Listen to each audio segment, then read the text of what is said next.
June the 1st, 2025, Ukraine's shock drone attack on Russian military air bases, including some deep inside Russian territory, which President Volodymyr Zelensky said was secretly planned and coordinated from inside Russia over the past 18 months, seemed on Monday to have left the Kremlin speechless.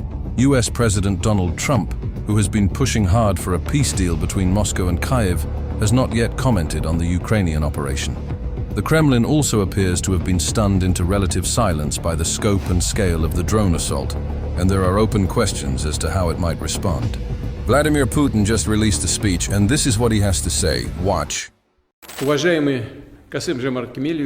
Mr. President Tokayev, Russian and Kazakh friends, employees and veteran workers of the Baikonur Space Center, I extend my heartfelt greetings on this momentous occasion, the 70th anniversary of the legendary Baikonur Space Center. It was on June 2, 1955, that a historic state decision marked the beginning of a unique rocket testing site in the Soviet Union, destined to become the world's first spaceport. Just a decade after the end of the Great Patriotic War, the multi-ethnic Soviet nation, having endured immense tragedy and devastating losses, achieved the remarkable. The Soviet people not only rebuilt cities and towns from the ruins and ignited powerful economic and technological progress, but also took a bold leap into the future, launching visionary and ambitious plans that opened the path to space, to the stars. The creation of Baikonur, along with the entire space program, stands as a true feat, a testament to courage, determination, and heroic spirit. We honor the monumental, selfless labor of the hundreds of thousands from all the republics of the Union who envisioned, designed, and built Baikonur, and who worked at the Cosmodrome from its earliest days. We fondly remember the scientists and engineers, test pilots, civilian specialists, and military personnel whose dedication, talent, and bravery helped write the proud history of Russian and global cosmonautics. It was here, at Baikonur, that the countdown to a new era in human history began, where dreams took flight and became reality. From this very site, in 1957, the R-7 rocket carried the first artificial satellite into orbit, and on April 12, 1961, Yuri Gagarin launched from Baikonur to become the first human to journey around the Earth in space. The history of Baikonur is rich with remarkable milestones. Among them are the pioneering flight of the first female cosmonaut, Valentina Tereshkova, in 1963, the launch of the world's first manned orbital station, Salyut-1, in 1971, and the historic liftoff of the reusable spacecraft Buran in 1988. It was also from Baikonur that the Zarya module was launched in 1998, ushering in the construction of the International Space Station, which continues to operate in orbit to this day.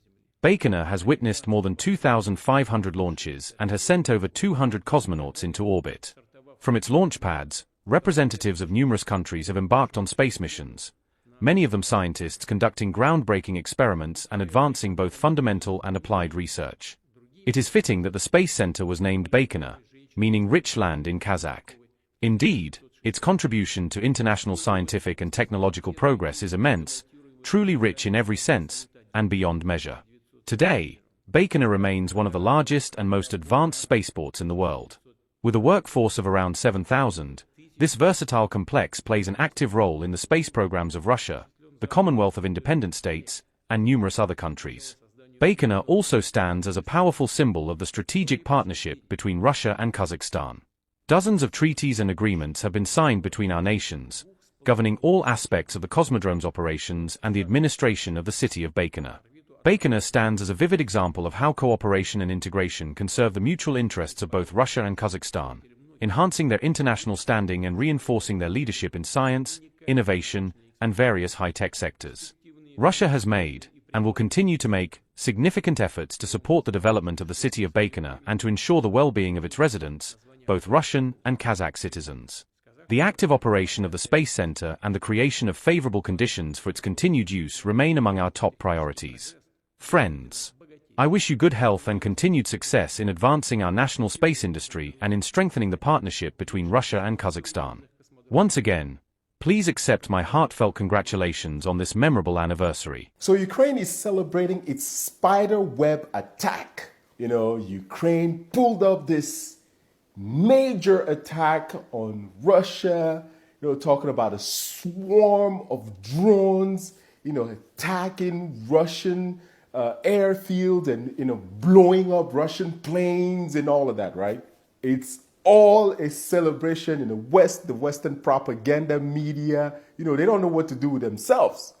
Right? We will not hear the end of this until something major comes and stop it. So I wanted to give them the opportunity to celebrate. And now that I feel like, they've had at least, I believe 2 days of celebration, we can start talking about what's going to happen next, because the news is not good. So Ukraine said that they pulled up this attack. They were able to smuggle drones in trucks inside Russia. So they drove them a little closer to 5 air bases in Russia so that they can, attack these bombers. Now, keep in mind, these planes were parked far away from the front line, thousands of miles away. They say they hit 40 planes. Remember, I told you here that every single thing that the mainstream media says always has to be investigated, because they lie a lot. The only thing that they say that you can believe is when they say their name. Everything else that come out of their mouth, it must be investigated. That's how it is. Never believe every single thing that you hear from them, except their own names. So let's talk about the facts. So yes, it is true that they were able to smuggle some drones inside Russia. They say it took them a year and a half. We're talking about 18 months for them to pull up this Hollywood stunt, right? Because we're talking about actors here, okay? So yes, they did that. Now, how many planes did they hit? Satellite shows that they only hit about 7 planes. 7. Far away from the 40 that they've been telling you about all over the mainstream propaganda media, okay? Only 7 planes. And in these 7 planes, 2 of them were completely destroyed. The rest could be fixed and put back to service. Now, keep in mind, Russia has lots of those planes. I think from what we know, they have about 87, maybe 87, 88, close to 90. That is what we know, right? There's a strong possibility that they may have even more of those planes. So whatever they did there was, it looked good, but it wasn't anything major. Nothing. It was about 100 drones. We've seen, more drones going toward Russia and Russia just taking them down. They were only able to attack 2 air bases. The other 3, the drones were completely repelled and stopped. So it was a failure, basically. Now let me give you the bad news, because now that they've celebrated, we're now moving on to reality. The very first bad news here is that it took them 18 months to only hit 7 planes, and only 2 of them were destroyed. 1 year and a half. That's a failure, total failure.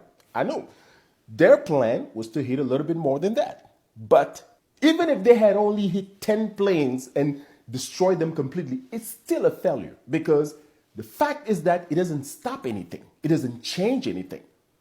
Russia is still winning on the battlefield. Matter of fact, they're gaining ground even faster now. As soon as they hit those bridges and the planes, Russia retaliated and hit a military training camp, killing, I believe, some 12 soldiers. That's what Ukraine said. In reality, it's probably more than that. I don't think in a military training camp, it was only 12 soldiers there. It's probably a whole lot more. They've captured more territories. So there's no good news here, right? Whatever they did not change anything. It didn't change the facts. It doesn't make them look better. Nothing. Other than a PR stunt. That's all it is. A Hollywood movie. Remember, we're dealing with actors. The second bad news is that some people will say, why is it that Russia had those planes in the air like that, open in the air? The reality is that they are following a nuclear treaty. Because those planes can carry nuclear bombs, the treaty obligates them to leave them in the air like that so that the adversary, the US, other forces, that has nuclear weapons, is really is between the US and Russia, so that they can see. The US does the same thing. They also have their nuclear capable planes that are also in the open so that the Russians can see. It's a nuclear treaty. Now that they have allowed that to happen, because you have to keep in mind one thing, this is not a Ukraine operation. This is a CIA operation, maybe with MI6, which is the Secret Service of the British and others, right? The West. There's no way possible Ukraine could have pulled that up by themselves. So now that the West has done this, the nuclear treaty is now scrapped, because one thing for sure is that Russia will now hide those planes. They will no longer respect that treaty. See, they themselves are destroying their world order. They have a treaty, but they are themselves violating these treaties. They've opened a new door. And that's a bad news now, because now we're closer to nuclear catastrophe than before because of these actions of the West. You see? The third bad news is the fact that they went ahead and transported these drones inside trucks, smuggling them in the country. But the very fact that they did this in trucks opens a new door. It's just like the thing that the Mossad did with the pagers in the Middle East. They open new doors of terrorism every single time. Remember, I told you this, that every single thing that they showed us in terms of democracy, respect of law, all that laws and democracy and respect of rules or whatever meant something when they were winning. Now that they are losing, there is no such thing as democracy, no such thing as respecting international law, respecting the rules of wars, nothing like that. Now we are seeing that in the open, because they are opening new fronts, working with terrorism, planning assassination, doing things that at the end, they in the West will be the main victims of that. Now, Russia knows its vulnerability. When you do something, make sure you do it right. Make sure you succeed in that. Because when you are not able to succeed, then you give the opportunity to Russia to fix their vulnerability. Now trucks that are coming in the countries will be scrutinized even more. I mean, the security system is going to be elevated. And the last bad news for them is now they have to worry about how Putin will respond. They are losing sleep over the fact that they don't know how Putin is going to respond.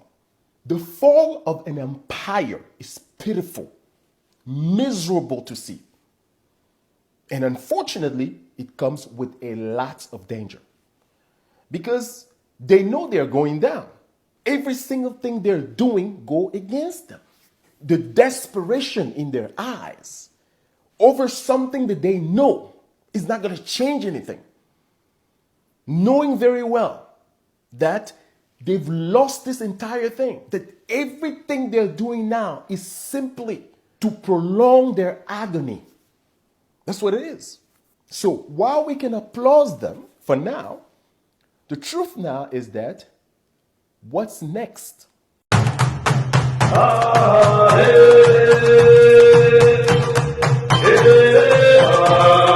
This is Adaka Africa, bringing you the latest.